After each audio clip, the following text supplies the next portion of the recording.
Good evening, everybody.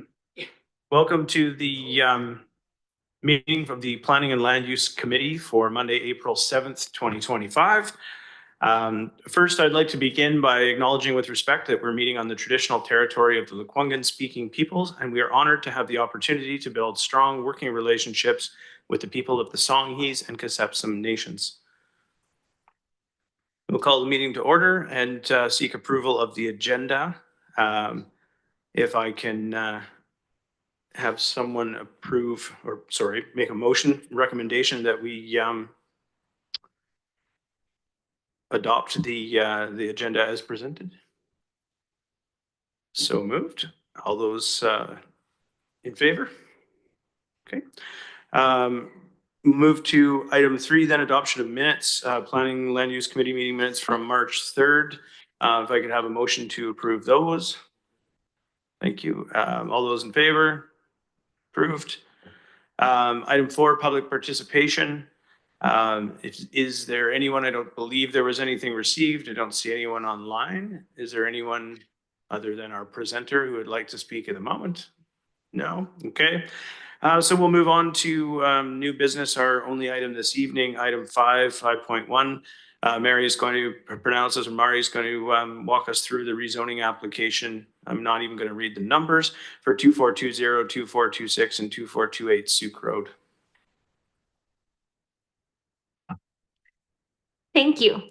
So good evening, committee. So I will be presenting this evening on the rezoning application for 2420, 2426, and 2428 Sooke Road.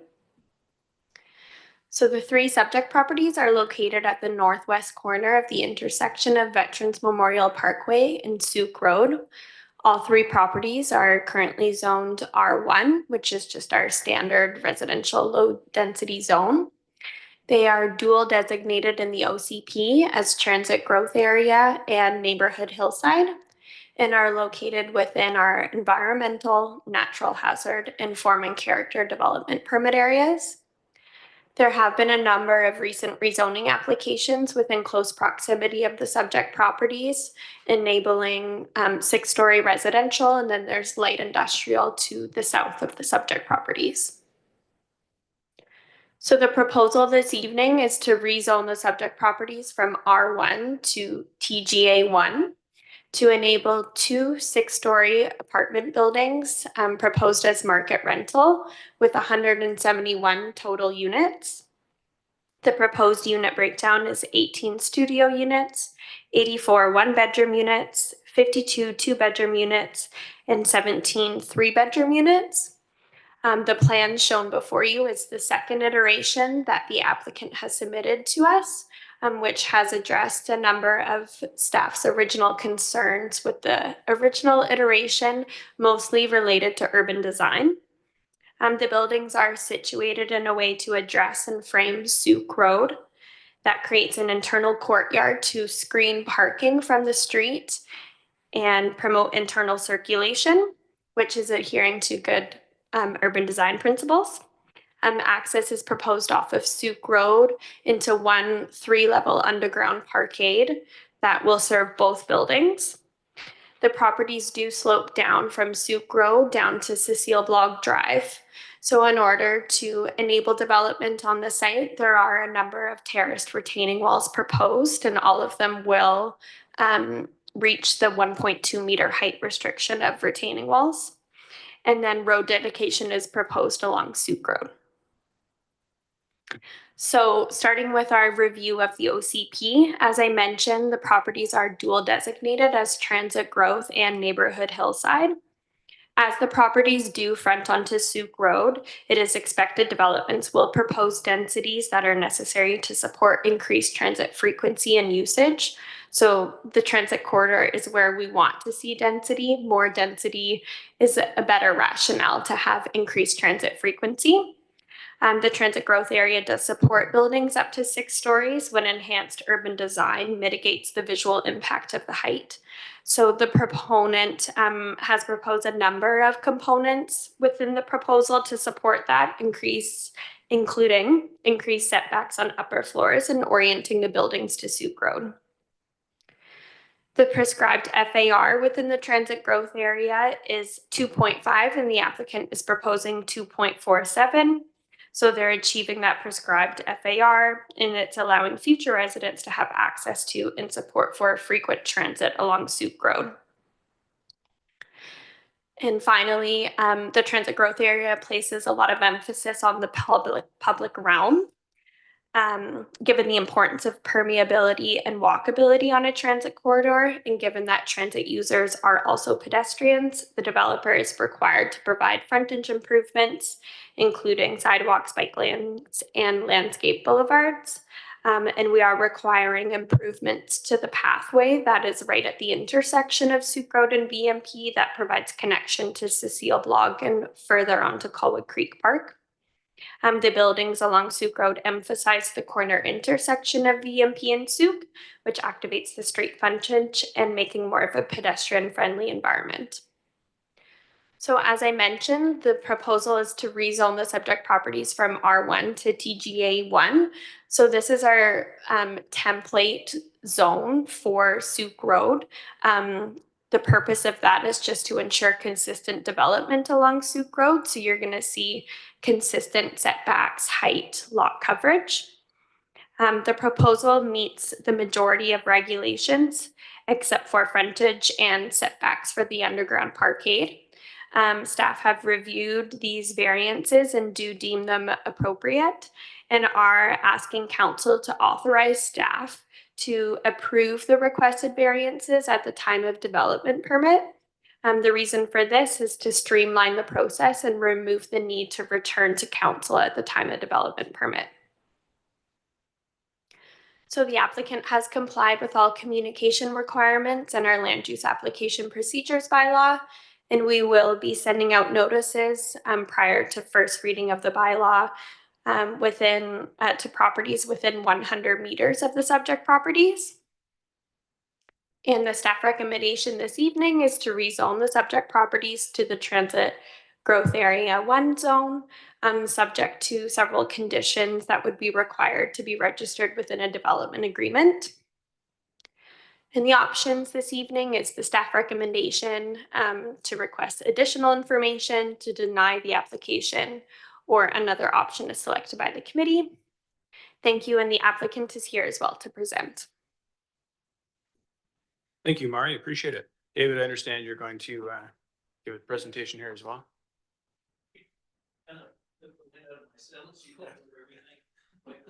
Very detailed.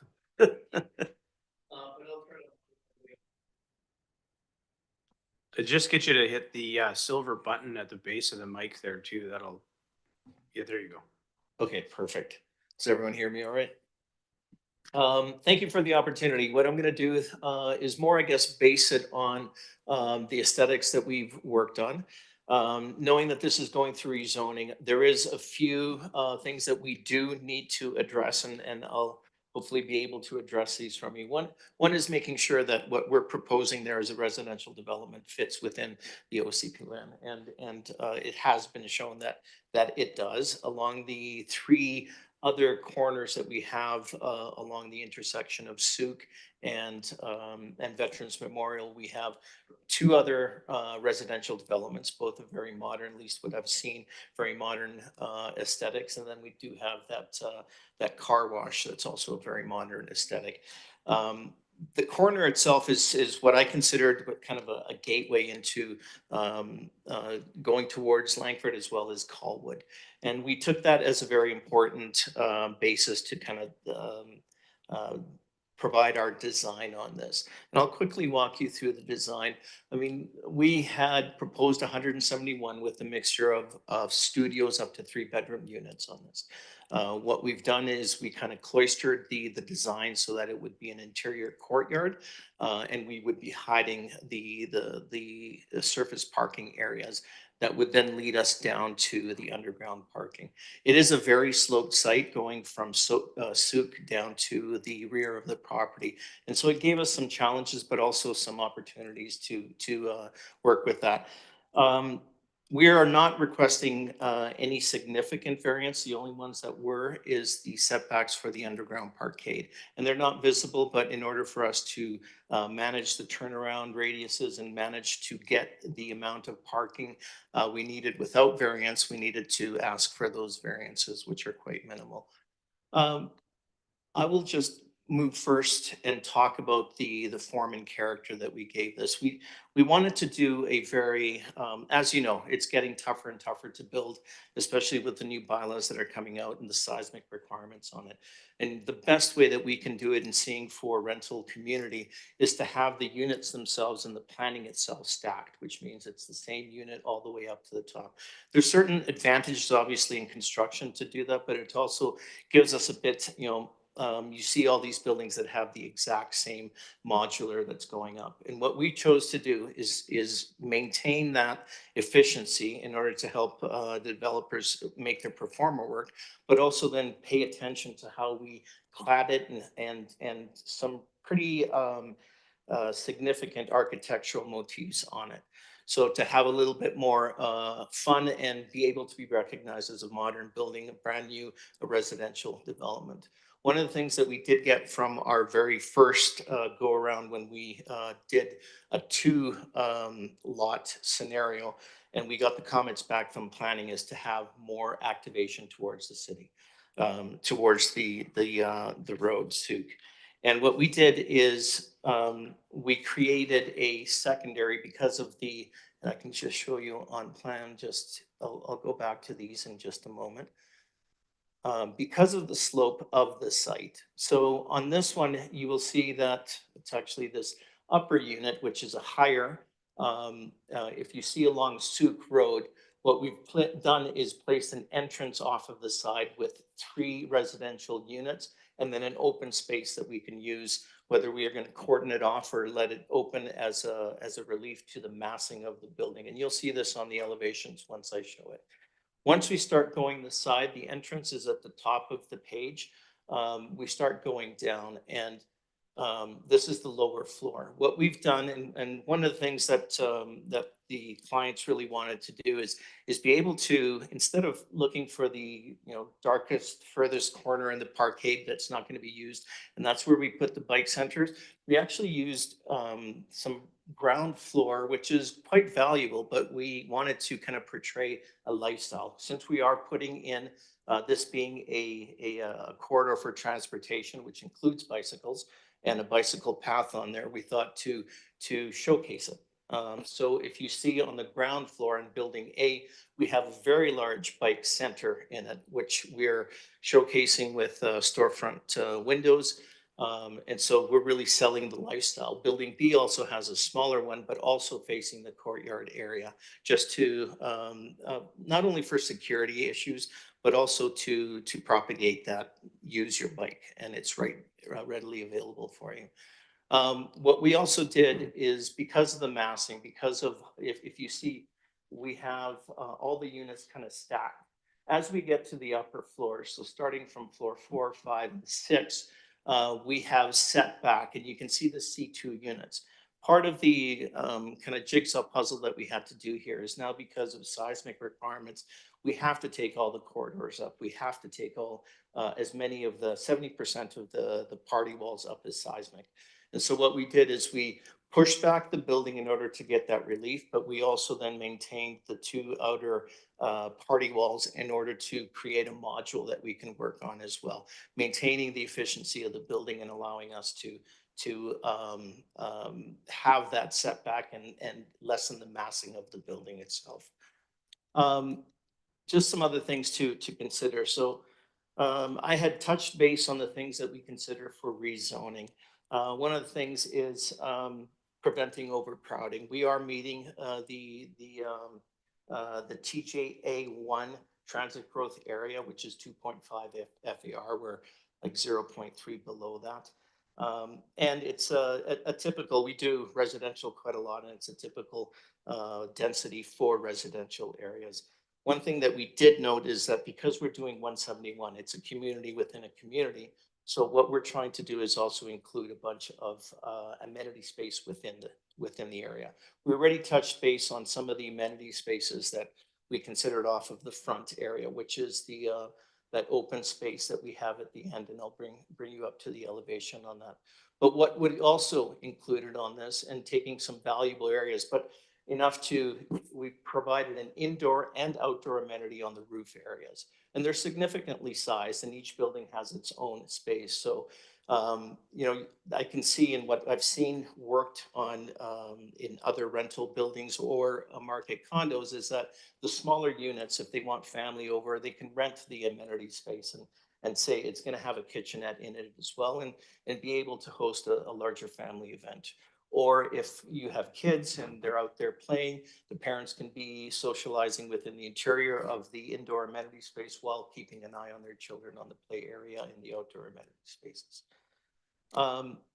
So we find that this location is quite suitable for residential development in a community within a community.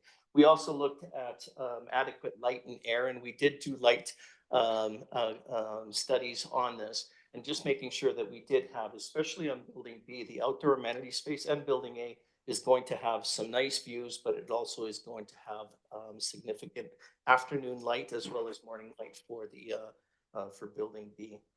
Preserving amenities is also something pretty important that we were looking at. We looked at kind of the walking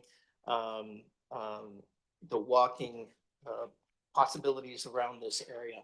And I just wanted to point out, I'm sure that you're quite aware. I mean, we have a 400-meter, 6-minute walk to Allendale Center. We have a 7-minute walk to Aubergine Foods. There's 30-minute walks to multiple elementary schools that we have. 5-minute walkings to Colwood Creek Park. Part of the, as what we've been discussing with planning, is that we wanted to look at there's a triangular piece of Moti land that is right in front. You see that we're on the bottom of the page, I put Moti land, and that there's a significant amount of trees in that area. And I was very surprised that actually, even after we have our development, we're not going to see it too much from a Veterans Memorial, but there is a pathway that we've been talking about how we connect up to it. I believe that there is a request for us to put a 2-meter wide paved walkway through that area to connect up to some of the pedestrian or trails that are there.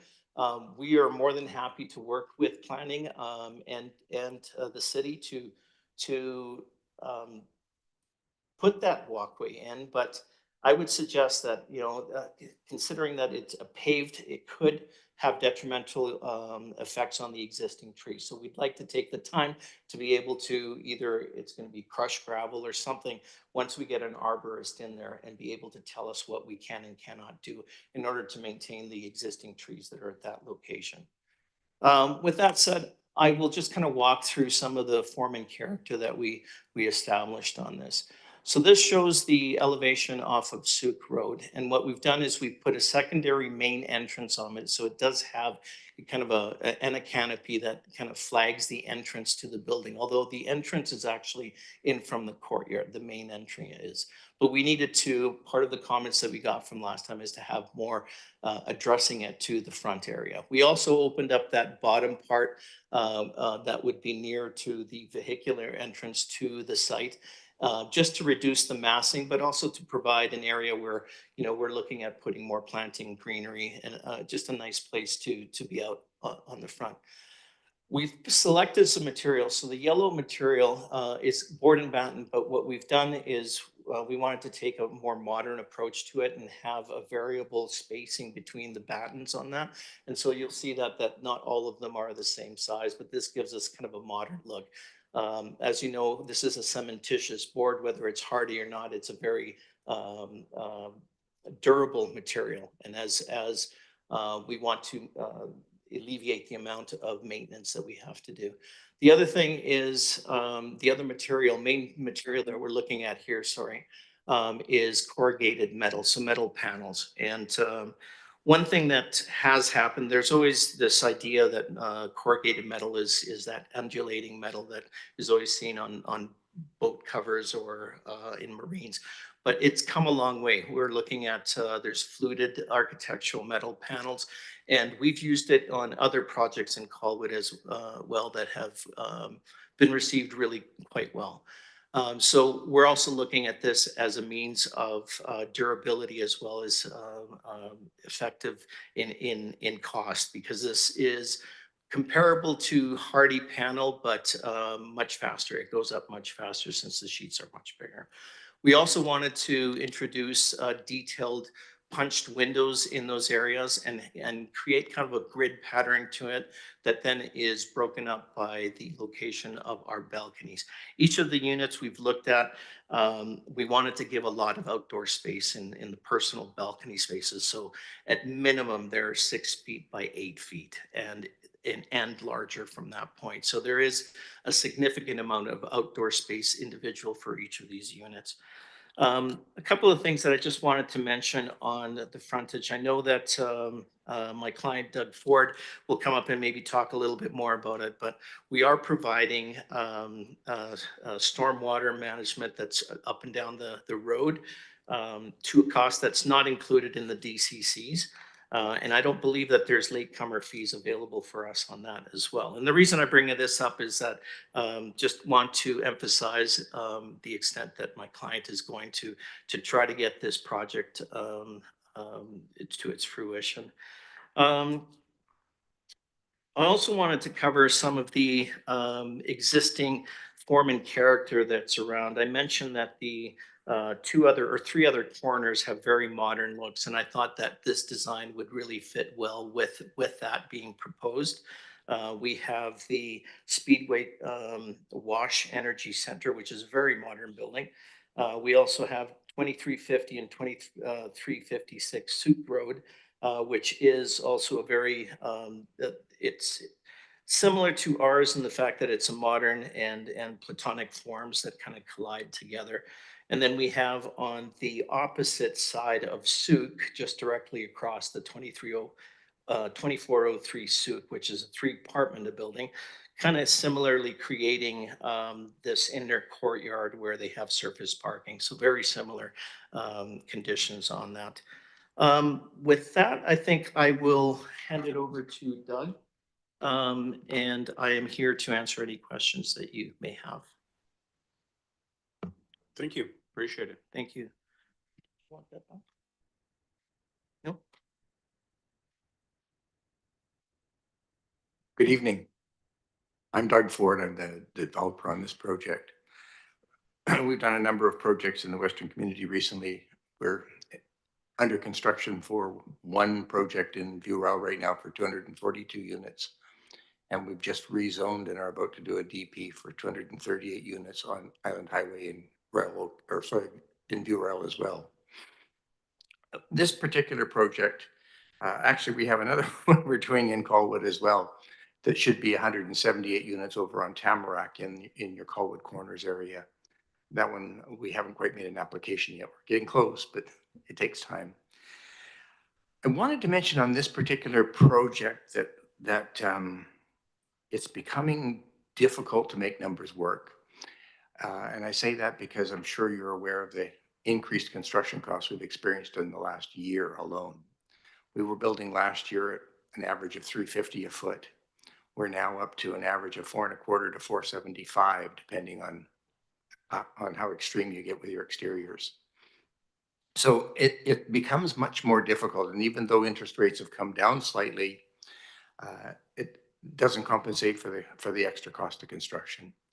So with that in mind, I wanted to mention that on this particular project, we're running at about a little over $20,000 a unit in Colwood charges and fees. So that's the DCCs, the CACs, the affordable contribution. In addition to our engineers tell us that this sewer connection that we need to take across Veterans Memorial will cost a minimum of $1.4 million. That wasn't something that we anticipated when we picked up this project to move it forward. At that point, we had talked to the engineering department about using a a right of way for the sewer and storm that was already on the site. And we were just going to use that and improve it. I think that we had budgeted for that about 225,000. So as you can see, our budget has been very much blown up by this. The one thing that I'm confused about is why Colwood does not have latecomer fees like most municipalities do. So that, interestingly enough, I hand delivered the notices to all of the tenants within a 100-meter radius and had conversations with many of them at the door as well as at the meetings. A few showed up. And the interesting thing was, unlike most areas where I've done this, the question wasn't, what are you going to build? The question was, well, what aren't you including our property in this? Can you buy our property? Can you do another development and include our property? So it's pretty clear that people along Sooke Road are expectatious of selling their properties in the near future. When those properties sell, there's going to be developments put forward, and they're going to take advantage of the $1.4 million that we've spent to connect our site to the sewers on the far side of Veterans Memorial. And I'm just wondering if there's some way that we can get some kind of latecomers fee where when those people make their application, they can pay back to us a portion of the fees that we paid out. Having said that, I'm perfectly happy to answer any questions anyone might have, but I really don't have much to say because David's done a pretty good job. Not to mention Mairi, she's great. No, thank you, and appreciate your comments and your feedback. I think in terms of the fee structure, that's really a question that I know staff is here tonight and is listening to that, so we can have them take that away and perhaps provide some insight to council. That's something that we hear you and we'll take a look at. Thank you.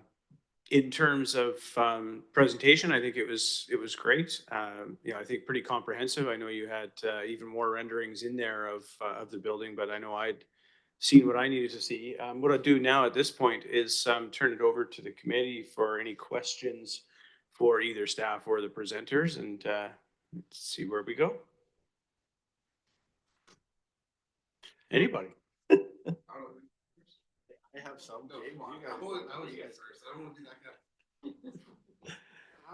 All right, we'll go with Councillor Jansen. I was resisting going first. Thank you, staff. Thank you, Mairi. Some good stuff here, and thank you, proponent. I'm not sure where some of this will land, so I'll seek staff's guidance on that. But if we can talk about the parking for a second, I made a few notes on a couple of bits and bobs here.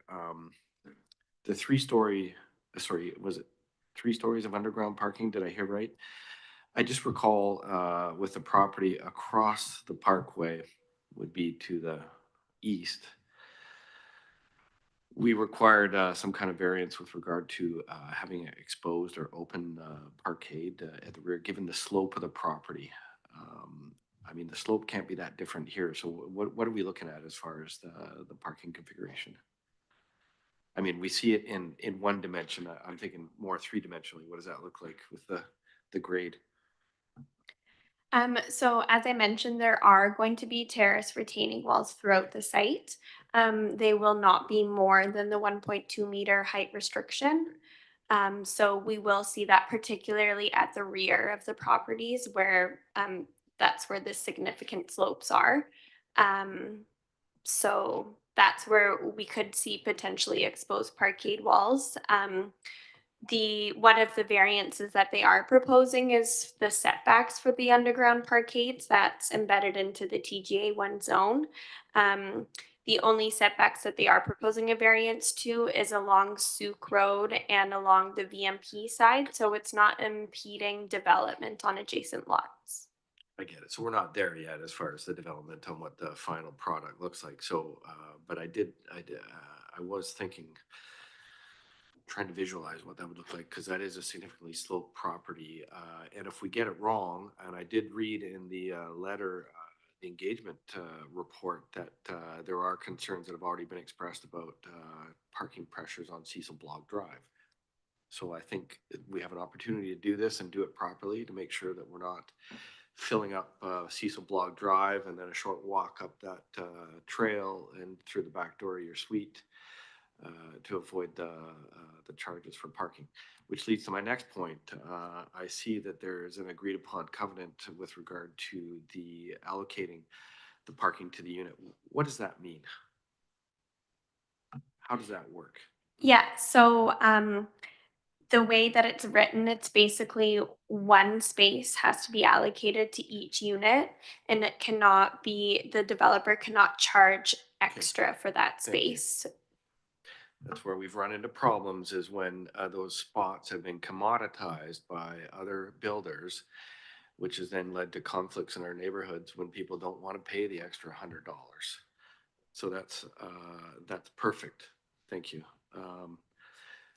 The bike parking, and I'm not sure where this will land. I think that's great that we think about this at the front end.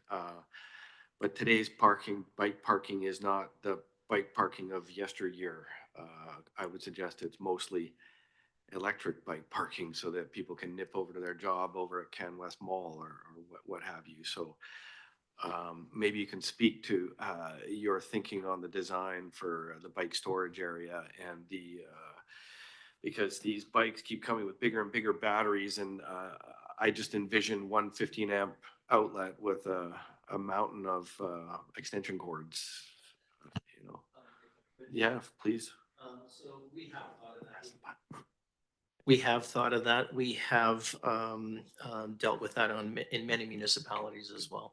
One of the things that we have found in some of the projects that are now in use, where we've done this concept of a bike center in it, is that people with these motorized and electrical batteries, they won't leave their batteries down there. They actually take them up to their apartments because it's easy to steal and not very hard, or it's harder to secure on your bike. But it's easy enough for us to put in, if they're gonna be there, if they're gonna be outside and they wanna plug it's very easy for us to put a bunch of outlets on there.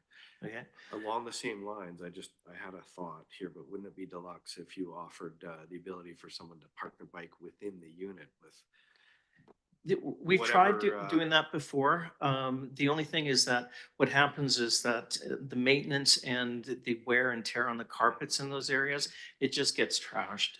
We also see that the elevators get trashed as well. So a lot of the developers chosen to not and provide much better facilities for that. I did want to just touch base on the parkade. And if at all possible to put it up here so that I can just show you. We have taken great care on to make sure that we're not showcasing, and I should have walked this through, I'm sorry. So we have the entrance to the parkade happening from, you can see it here, that we enter off the top and it kind of snakes down, and you can see the contour lines as we're going down. So by the time we reach the entrance, it's actually at this level, which is almost at grade level if you see at the middle of where the parkade entrances are. We have two entrances, one on the right, one on the left.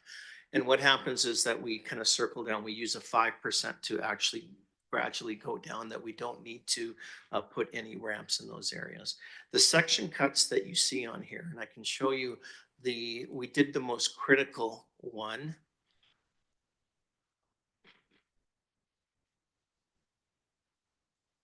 So those are the elevations, and these are the sections that you can see.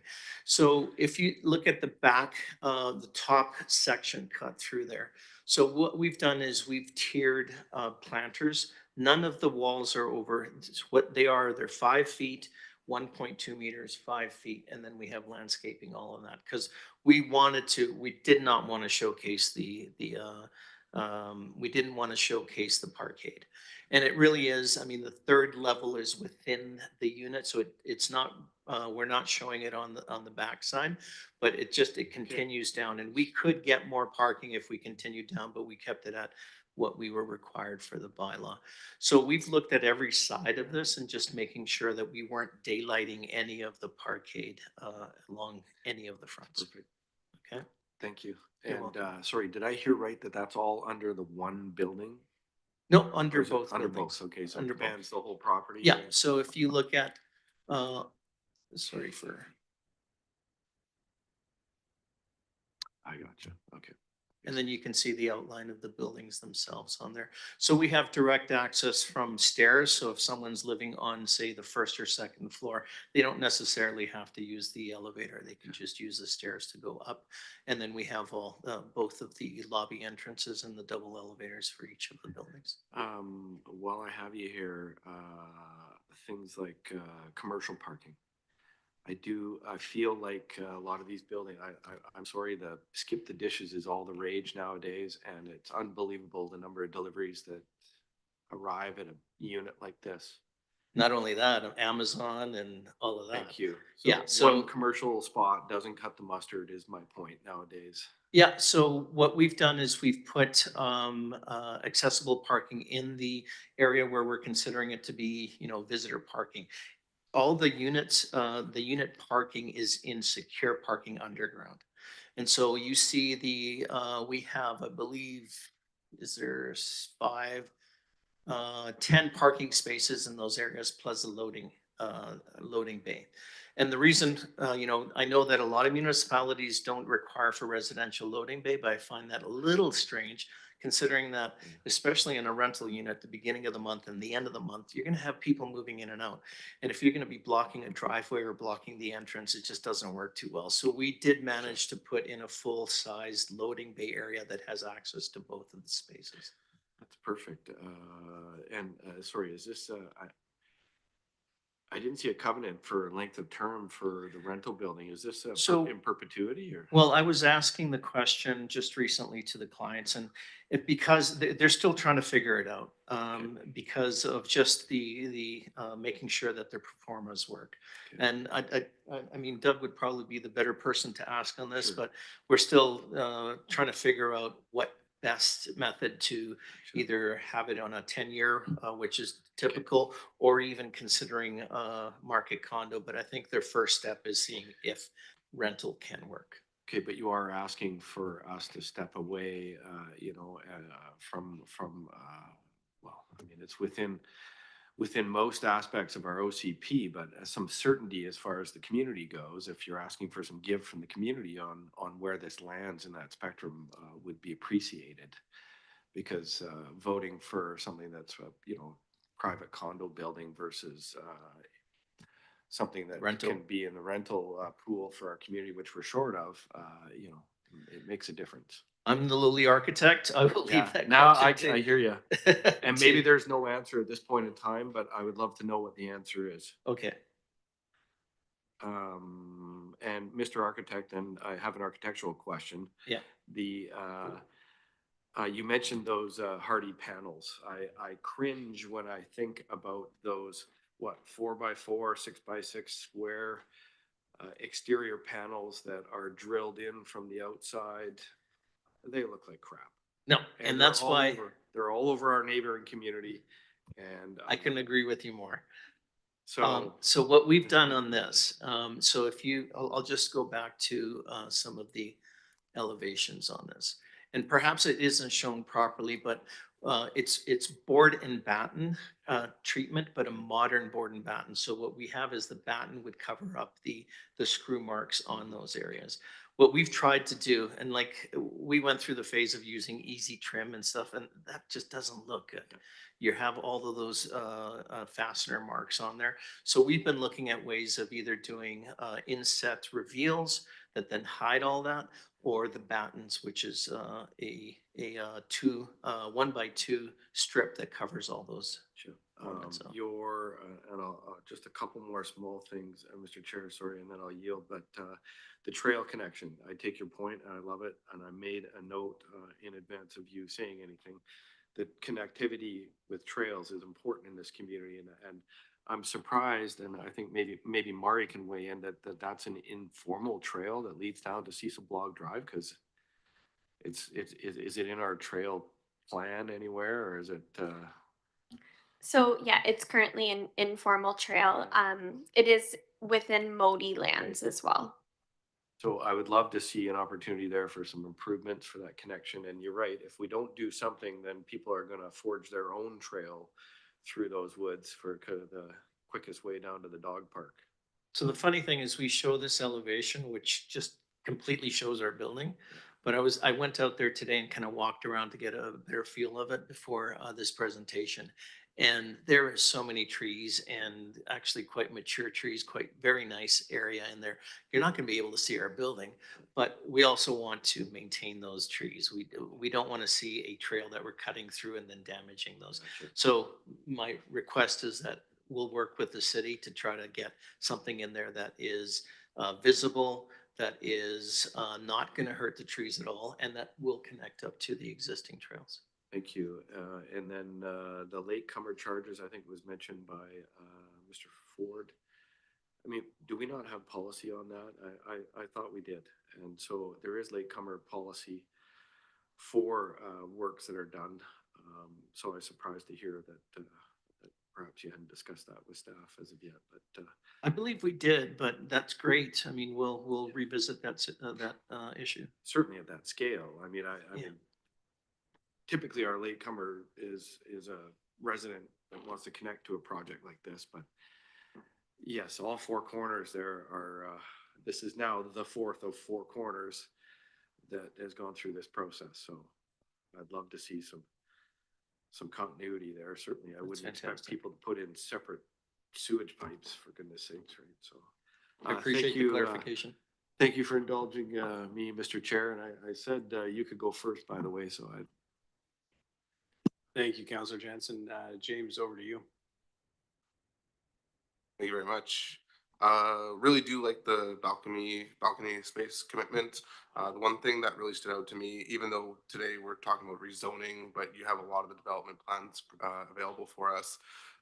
There are a lot of single bedroom apartments. Just to take a step back, you did have a conversation with Councillor Jansen about purpose-built apartment versus just a term followed by condominiums. I really do want to emphasize the benefit of going towards the apartment route, and that is the attractive part of like The this, rental, yeah, purpose-built proper rental, yeah. purpose-built rental. It is a fundamental base of the market that builds affordability. And then to segue on affordability, if we can find a way to envision this where the primary unit type is 2-bedroom, that's where I believe the sweet spot is in terms of maintaining affordability and attractiveness for staying in these types of units for long term. So I understand that you want as many units as possible, but if you're talking about affordability and trying to bring affordability to Colwood, the purpose-built rentals, as well as increasing the unit type, the primary unit type to being the 2-bedroom, so that families can live there, as well as individuals who choose to have a roommate, 2 dedicated bedrooms and a shared space. So please entertain that as part of your process continuing forward. Sure. The other thing that really stood out to me was the access to the parkade, and you even used the word squirrely or snake.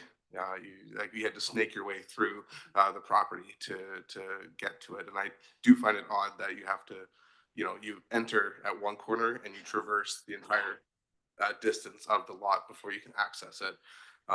I'm by no means qualified to understand how viable it is, but I would like to see more of that space dedicated to an open courtyard with more green space, the appropriate amount of parking for the commercial vehicles, as well as moving trucks for people coming into the building, but just like go straight down into the parkade and not consume all of that space and make it asphalt. I think there's a lot of opportunity there. Again, I know that's not what we're talking about today in terms of moving towards council, but something that I saw was a really good opportunity, because you also mentioned trying to build community, and if there is the amenities as mentioned that are provided, as well as just a generalized courtyard that connects directly to those bicycle storage areas, there's just I can see such a positive and bright future where all the people who are biking are just traversing that area and then accessing the trails and everything, and not having to worry about all the cars that are coming to and from. There's going to be a lot of traffic there, and they're making multiple turns as they come through. I'll take a quick pause if there's any Sure. response to any of those Um, topics. I wouldn't mind responding just to the last one. I'll touch base on your first point as well.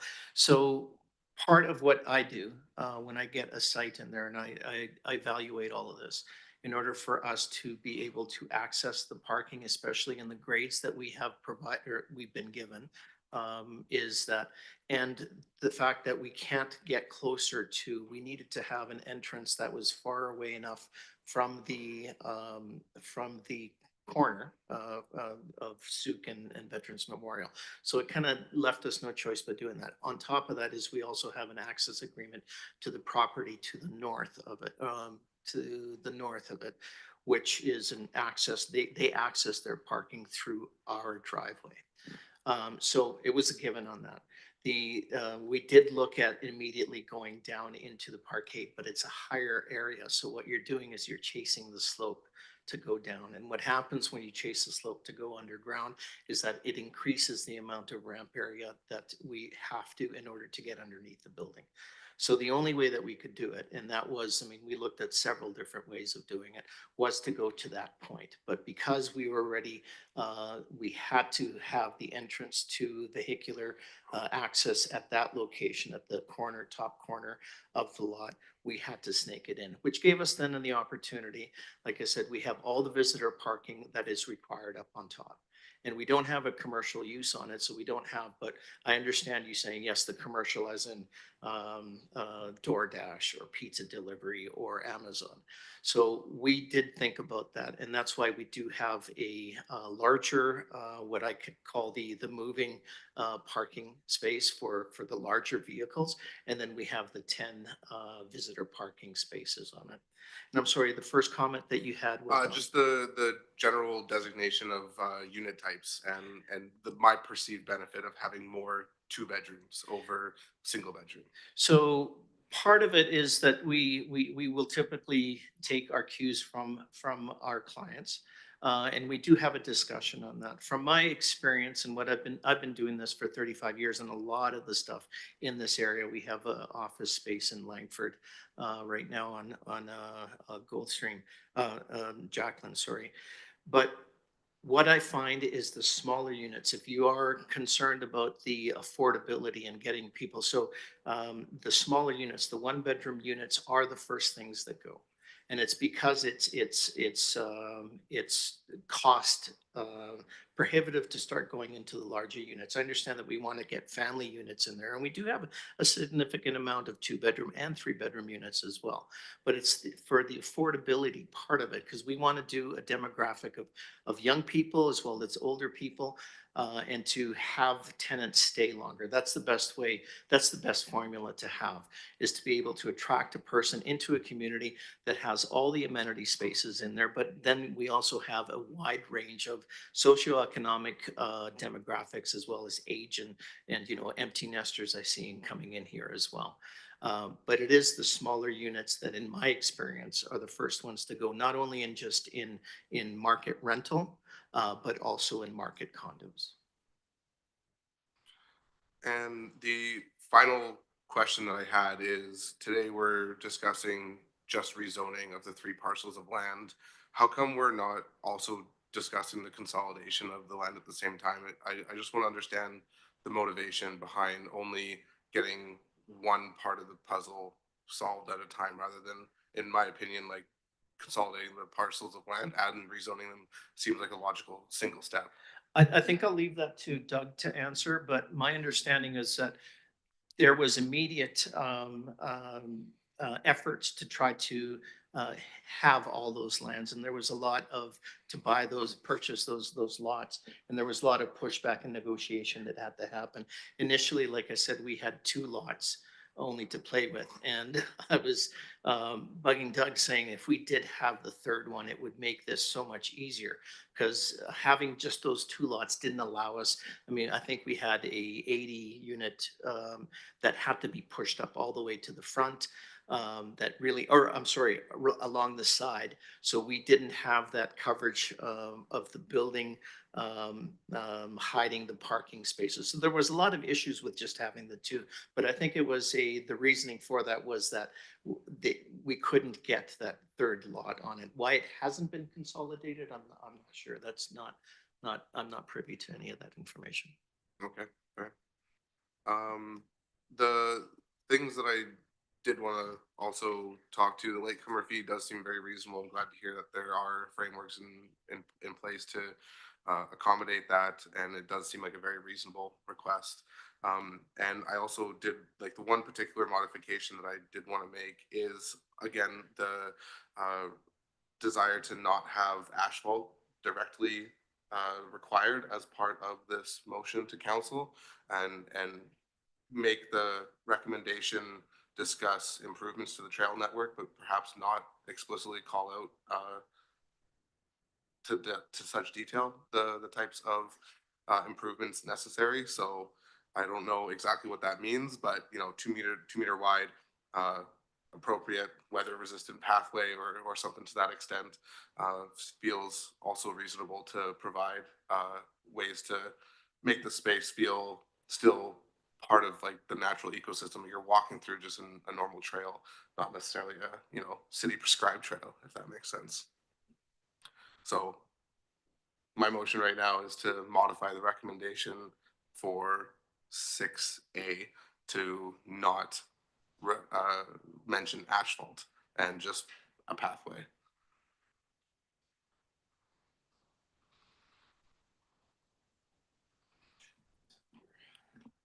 You have a seconder for that motion? Kathleen? Did you want to motivate for that motion, Mr. Perry? Well, I think when discussing the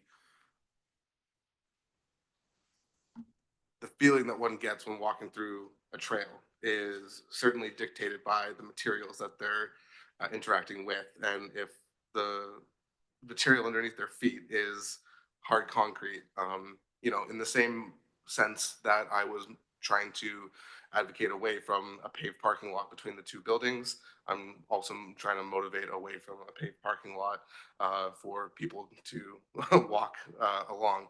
I'm sure there are perspectives that are equally valid to advocate for it. But I do like the idea of having a bit of flexibility this early on in the process to have the conversation with the developer on that front. Thank you. Just speaking for myself, I totally understand where you're coming from, and I'm open to what you're saying. My only concern is that if we strictly strike the word asphalt from it, it moves forward and council without that context, if it doesn't get picked up on, then it kind of leaves it open to anything. And I wonder if staff has any wording they would like to see that would guide that for a future version.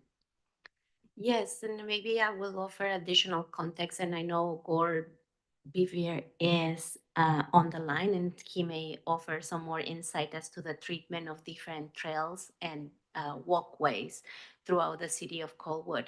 I think I can appreciate that we want to walk through the forest that feels like a trail, but I think what we're trying to build is an urban concept in this particular corner of Colwood.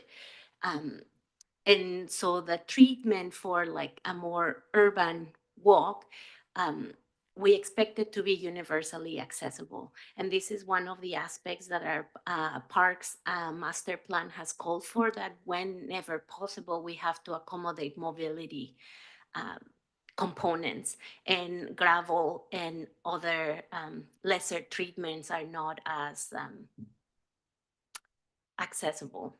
So this accessibility is a key priority of the management of trails throughout the city. And when it's, let's say, Heavenwood Park, proper nature trail, minimum disruption, then we do gravel and minimal, not an invasive treatment of the space.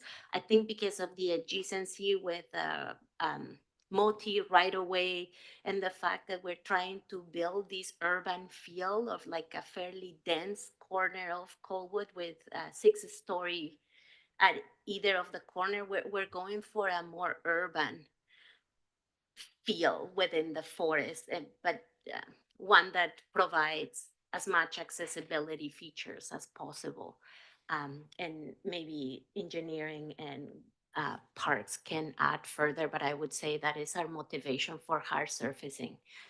In this particular location, we would have a good number of units, like probably the 284 at 2403 Sooke Road, 100 and some other 50 at the other corner, and this 172. So you can imagine there could be like 600 units within this corner, and we want to provide stroller, wheelchair,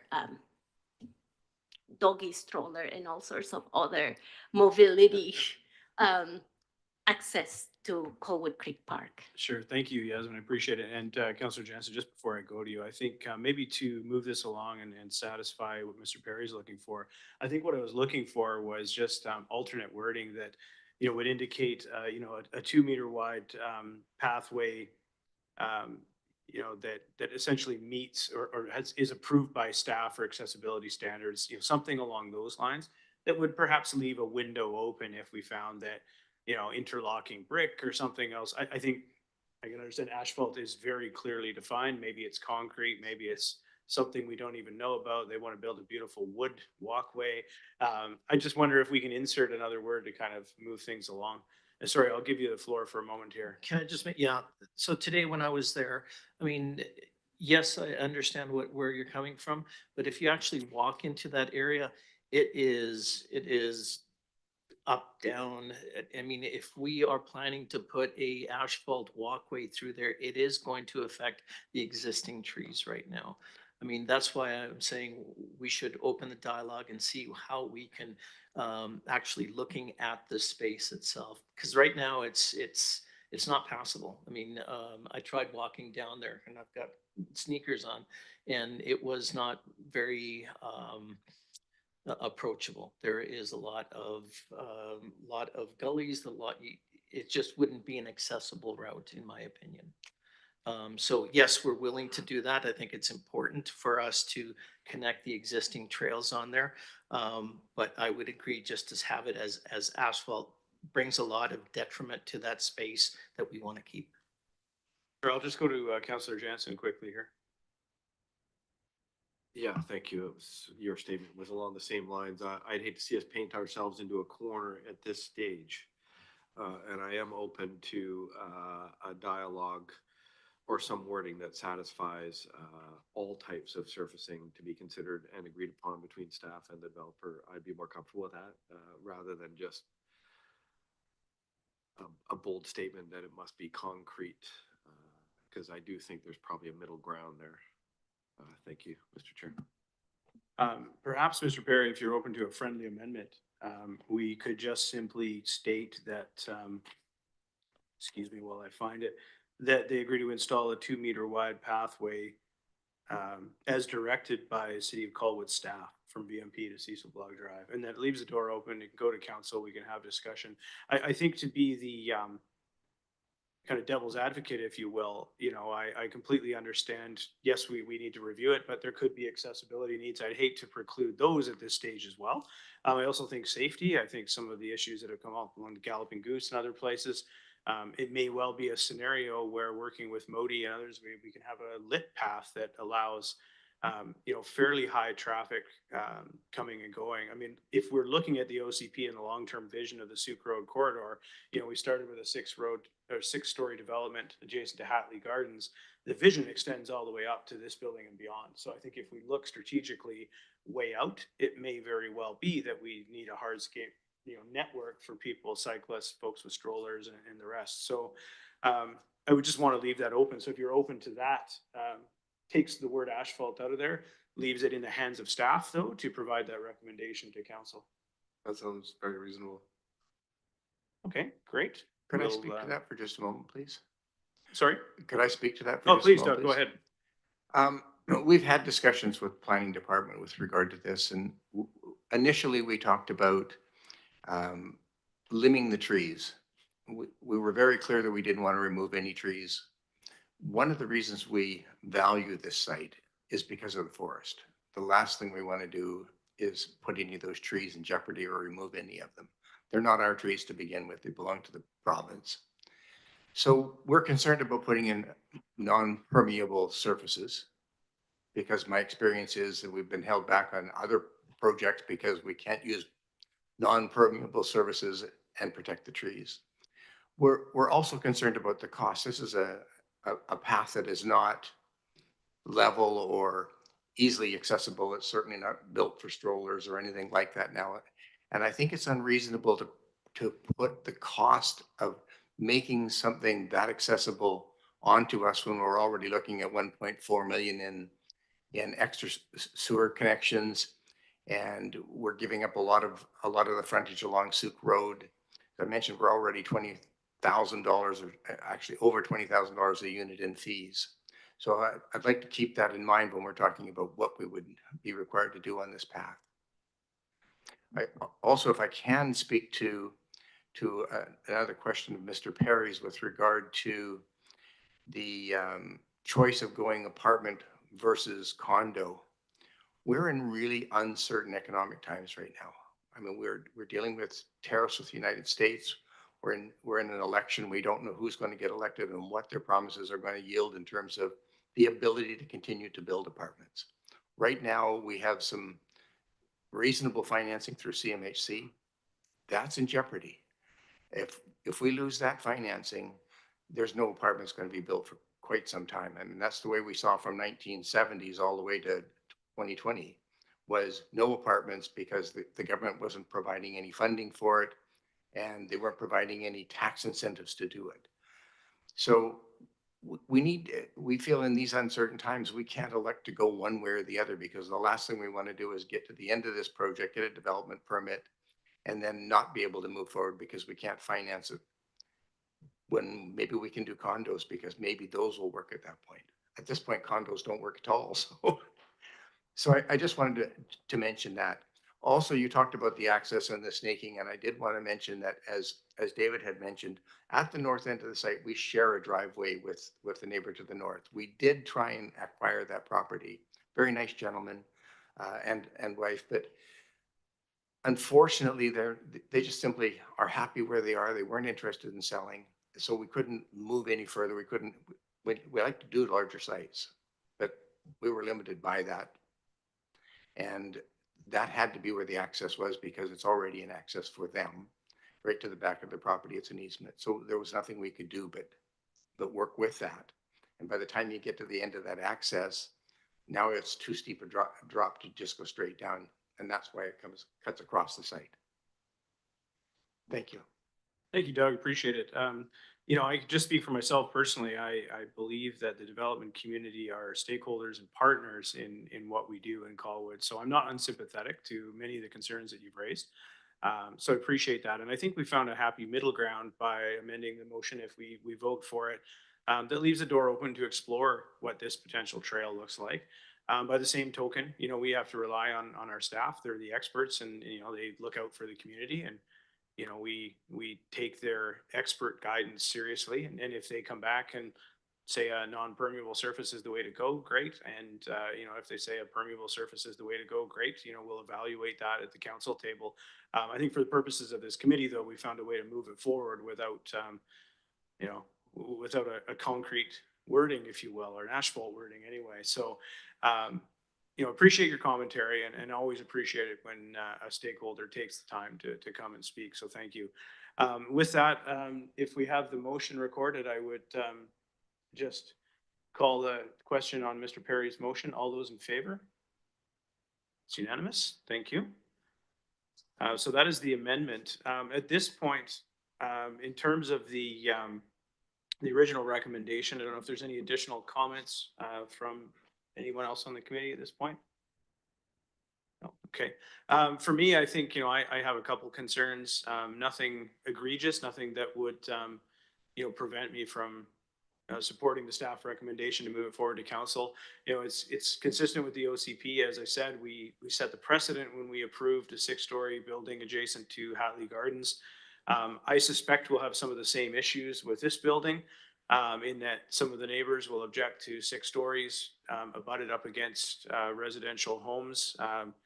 You know, that never sits well with me, but I understand that it is the OCP and, you know, we have made a commitment to kind of align what we do along the Sooke corridor with that. I also don't love entry and exit of this many vehicles coming in off Sooke Road and its future state, but I recognize in this case, there isn't a perfect solution. You know, you don't own that whole corridor. And certainly in a world where you had the lot behind you and could open up onto Cecil Blog and have that way, you know, now we've got everybody on Cecil Blog up in arms about the traffic going that way. So it's a no-win in many ways. I get that, and that's why I say I'm sympathetic at times because it's often hard to find a path. So I will support the staff recommendation as amended to move forward. I see Councillor Jensen, you have additional comment here? I'll move to you. Thank you, Mr. Chair. And I did make a note myself. I did have, it really isn't defined what the movement of traffic, to your point, is in and out of the site onto Sooke Road. And I just wonder if we have some comment from engineering or from the proponent on what that looks like. Is that right in, right out, or is there going to be a left turn bay, or I mean, I can't see how a left turn would work at that location for an exit, but I'm no engineer. Thank you for the question through the chair. I'd have to actually go back and read the TIA to make sure that I have that right, unless the applicant can speak to it now. But there's another factor there being MODI. So a lot of this still, while we can preliminarily look at it at this stage of rezoning, the details will come out. It has to go to MODI for approval as well as Colwood for approval. So I think we've got a few steps to go ahead before. That being said, the applicant's done as much as they can to push the access as far down Sooke as they can, which engineering staff certainly appreciate. And we work closely with the applicant towards that end. So I think we're on the right path here, but those details I unfortunately don't have, but I certainly could return with some of that. I'm putting the cart before the horse, but I guess it's a shot across the bow. I'm always keen to see the movement and how it's intended, because we've seen some mistakes that were made in other projects. And I guess if the inclination is that immediately adjacent a major urban intersection that we're going to have cars hard braking in the slow lane to make a right turn into their building, I would have concerns. And I don't see in the diagrams anything like a deceleration lane or anything like that. So, and I get it's early, but surely someone has put some thought into this. So part of our process and going through development permit will be to have Watt Engineering or a similar consultant do the movement of it, do the traffic analysis on it, and see what they recommend. Initially, when we have chatted with them, but just very generally about how we access the parkade, and that has been fine with them. So there will be a report that is done before this goes, you know, within building permit. So, like I say, I'd have a tough time supporting something that shows me that we're going to have right turners braking hard in the number 2 lane in that stretch. And that stretch of roadway is all MODI, right? That's not ours. Yeah. Anyone remember? That's all Ministry of Transportation. Yeah. Thank you. Okay. Thank you, Mr. Chair. Thank you. Yeah, I think it gives you a preview of some of the questions to come. I know there's folks that will greatly appreciate your comments on the trees. There are others that will speak to the egress of the, you know, an entry of the building, but that time will come. So for now, I'd like to call the question. Well, first, actually, sorry, I'd like to seek a motion on this. I'll move the staff recommendation as amended, Mr. Chair.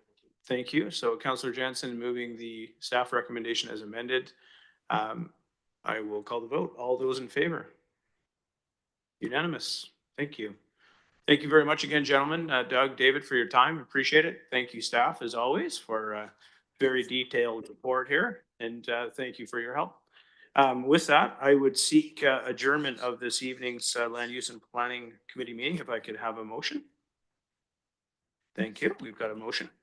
All those in favor? Unanimous, shockingly. Thank you, everybody, and have a great night. Appreciate it.